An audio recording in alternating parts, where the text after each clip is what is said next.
Hey winners, welcome back to my channel. So genius, हम discuss कर रहे थे इंड एएस 36 के इलस्ट्रेशन, जिसमें अब अपन करेंगे इलस्ट्रेशन नंबर 9। तो चलिए पहले से चीज रीड करते हैं। अ machine has suffered physical damage but is still working. एक मशीन है जो कि फिजिकली डैमेज हो चुकी है लेकिन अभी भी काम कर रही है। Although not as well as before it was damage. हाँ, हालांकि पहले की तरह काम नहीं कर रही है बट फिर भी काम कर रही है। ठीक है। The machines fair value less cost of disposable is less than it's carrying amount. यानी कि जो पहले बुक्स ऑफ अकाउंट में इसका अमाउंट दिख रहा है, आज की वैल्यू अगर हम देखी जाए, इसका fair value less cost of disposal ये कम है। ठीक है। लेकिन बात ये है कि हम fair value less cost of disposal को कैरिंग अमाउंट से कंपेयर नहीं करते, हम रिकवरेबल अमाउंट को कैरिंग अमाउंट से कंपेयर करते हैं। इम्पेयरमेंट लॉस के लिए अपन को क्या चाहिए होता है? Recoverable amount. और हम रिकवरेबल अमाउंट को कैरिंग अमाउंट से कंपेयर करते हैं। अगर रिकवरेबल अमाउंट कैरिंग अमाउंट से कम है तब बोलते हैं हम इम्पेयरमेंट लॉस है, तभी तो बोलते हैं। ठीक है। तो अभी हम ये डिसाइड नहीं कर सकते कि इम्पेयरमेंट लॉस है कि नहीं, क्योंकि यहाँ पर रिकवरेबल अमाउंट नहीं बोला, ये बोला है fair value less cost of disposal. और रिकवरेबल अमाउंट के लिए हमें दो चीजें चाहिए होती है, एक होता है वैल्यू इन यूज और दूसरा होता है fair value less cost of disposal.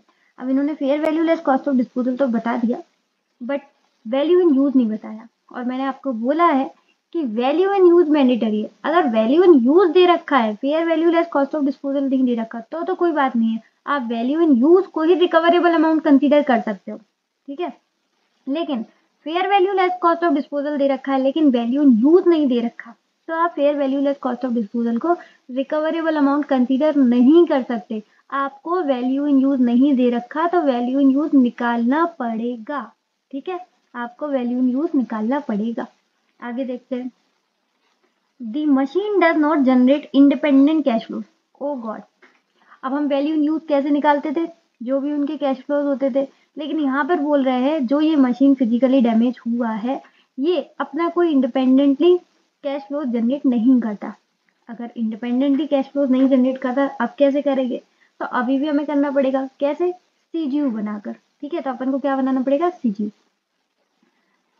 आगे देखते हैं। The smallest identifiable group of heads, यानी कि यहाँ पर सीजीयू की बात हो रही है, that includes the machine and generate cash inflows that are largely independent of the cash inflows from the other assets is the production line to which the machine belongs। यानी कि इसका अपन ने एक सीजीयू बना दिया और सीजीयू का नाम क्या है? Production line.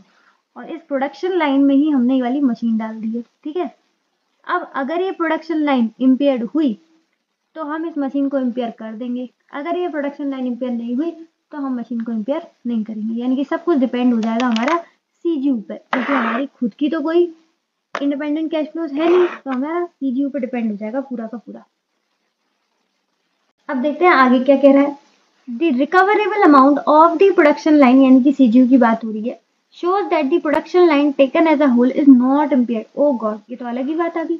बोल रहे हैं जो प्रोडक्शन लाइन यानी कि जो अपन ने सीजीयू क्रिएट किया था वो इम्पेयर नहीं हुआ।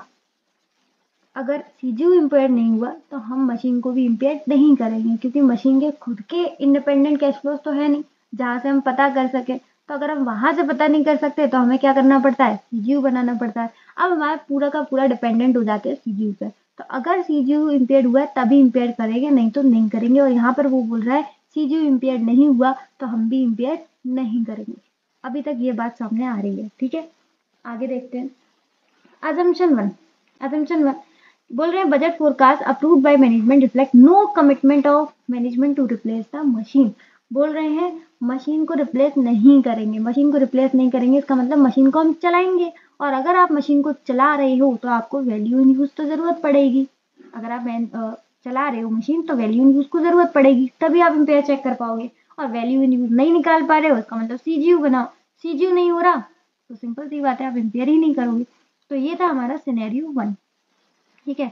एक बार मैं आपको इसका सिनेरियो 1 का आंसर दिखा देती हूँ। मैंने ये यहीं लिख दिया है क्योंकि इसके लिए हमें कॉपी पेन पर जाने की जरूरत नहीं है, कोई भी कैलकुलेशन नहीं था, तो मैंने इसका यहीं पर लिख दिया सिंपल सिनेरियो 1, जहां पर क्या है?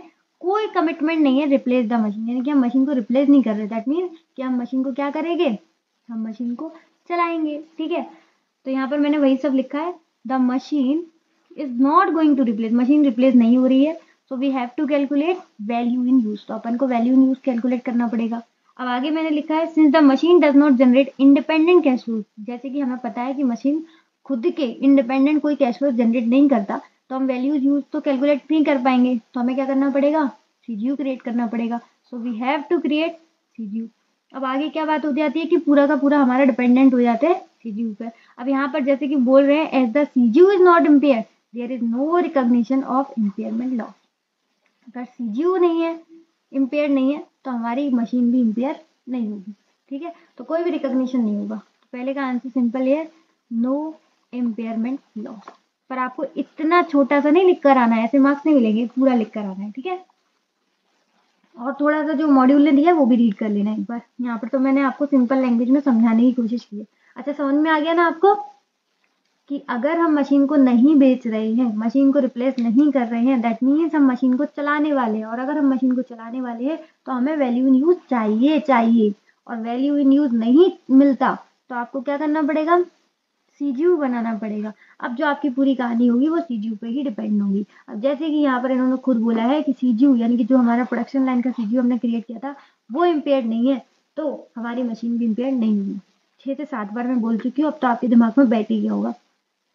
अब आ जाते हैं हम पर्पल पेन से assumption 2 पे। assumption 2 क्या बोल रहा है, budget forecast approve by management reflect a commitment of management to replace the machine and sell it in the near future, cash flows from continuous use of the machine until its disposal are estimated to be negligible. Advise the accounting for the impairment loss in above scenario। तो scenario 1 तो हम कर ही चुके हैं। एक second, ये पूरा module का आंसर है, ये भी आप एक बार रीड कर लीजिएगा, मैं आपको शॉर्ट एंड सिंपल भाषा में समझा रही हूँ। अब सिनेरियो एक सिनेरियो हम कंप्लीट कर चुके हैं, अब आते हैं हम दूसरे सिनेरियो पर।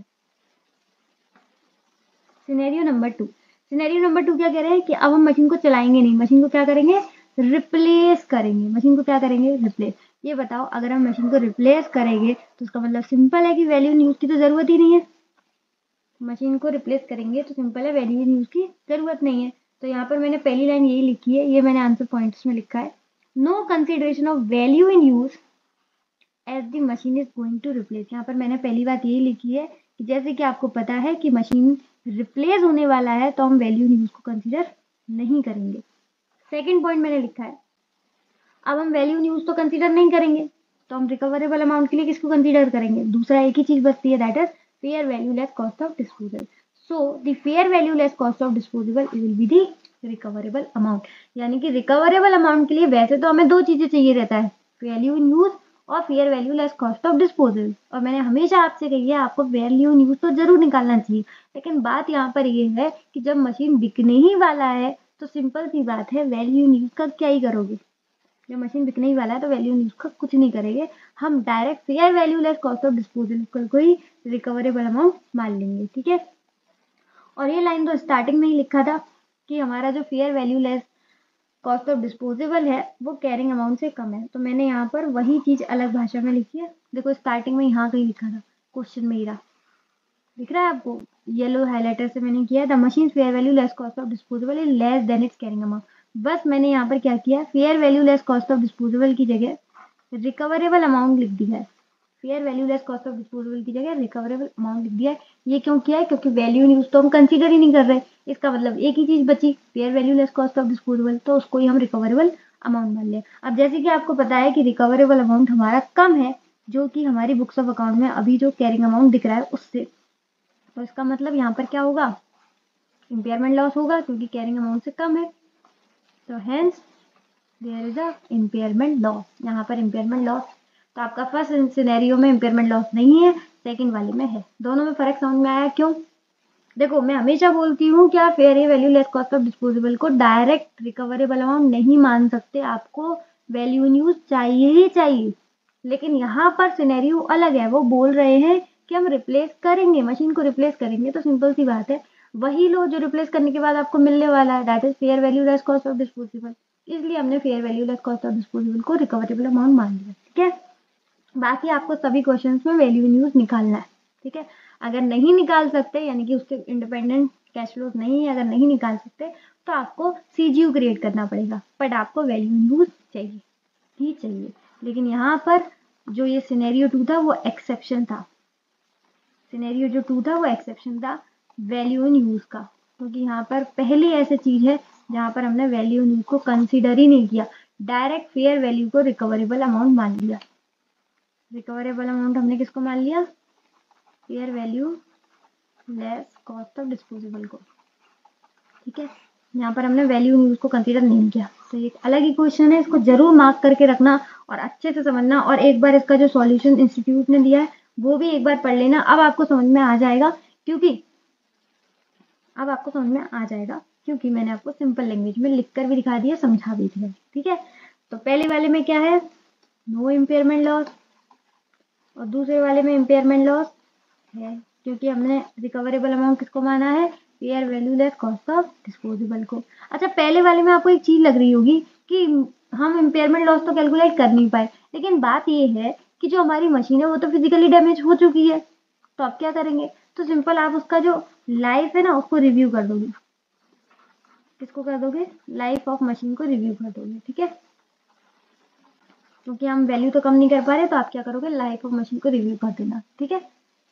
तो सिंपल है, क्वेश्चन समझ में आ गया? कमेंट में जरूर बताइएगा। यहाँ पर कोई कैलकुलेशन तो था नहीं, इसलिए मैं कॉपी पर लेकर नहीं गई, इसलिए मैंने छोटे छोटे पॉइंट्स में आपको समझाने की कोशिश करी है। मुझे जरूर बताइएगा फीडबैक इस क्वेश्चन का कि आपको समझ में कैसा आया। बाकी लाइक शेयर एंड सब्सक्राइब कर दो चैनल को। आज के लिए बस इतना ही, इसी के साथ इसी तरीके से खुश रहिए, मुस्कुराते रहिए। मिलते हैं नेक्स्ट वीडियो में, तब तक के लिए bye bye, be happy always.